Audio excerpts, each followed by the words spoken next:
திங்கள்கிழமை காலை பள்ளியின் கிளாஸ் ரூமில் மாணவர்கள் யாரும் வரவில்லை என்ற அளவுக்கு அமைதி நிலவியது. ஆனால் அந்த அமைதியை உடைக்கும் அளவுக்கு ஒரு குரல் கேட்டது. கிளாஸ்ல யாரெல்லாம் ஹோம் ஒர்க் முடிச்சிருக்கீங்க? கை தூக்குங்க. இது ஆசிரியர் சாமுவேலின் குரல். மீனா என்ற மாணவி அதே நேரத்தில் கை தூக்கினாள். ஐயா, நான் 2 பக்கமும் முடித்து விட்டேன் என்றாள் அவள் பெருமையுடன். அவள் எப்போதும் டாப் மார்க் வாங்கும் மாணவி.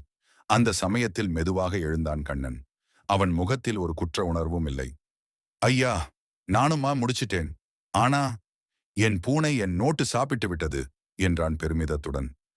ஆசிரியர் சாமுவேல் நிமிர்ந்து பார்த்து, ஏன் அந்த பூனை ஒவ்வொரு வாரமும் உன் நோட்டை மட்டும் சாப்பிடுது என்று கேட்டார். கண்ணன் பதிலாக புன்னகையுடன், ஐயா, என் எழுத்து பூனைக்குத்தான் ரொம்ப பிடிக்கும் போலிருக்கு என்றான். அவன் பதிலை கேட்டவுடன் எல்லா மாணவர்களும் சிரித்தார்கள். சாமுவேலும் சிரிப்பதை ஒழுங்கு செய்ய முடியாமல் தலையாட்டினார். அதைத் தொடர்ந்து ஆசிரியர் கூறினார், இந்த வாரம் சர்ப்ரைஸ் இருக்கு. மீனா பதறி, ஐயா, எப்போ என்று கேட்டாள். அந்த நேரத்தில் கண்ணன் தலையை ஆட்டி, எப்பவுமே சர்ப்ரைஸ்ன்னு சொல்றாங்க, ஆனா ஒவ்வொரு முறையும் நாமே ஷாக் ஆகிறோம் என்றான். மீண்டும் எல்லோரும் சிரித்தனர். ஆசிரியர் சிரிப்பை கட்டுப்படுத்தி கொண்டு, அதுக்காக படிக்காம இருக்கக்கூடாது கண்ணா என்றார். நான் படிக்கிறேன் ஐயா, ஆனா புத்தகம்தான் என்ன படிக்கிற மாதிரி இருக்கு என்ற கண்ணனின் பதில் கிளாஸ் முழுக்க கலகலவென்று குரல்களை ஏற்படுத்தியது.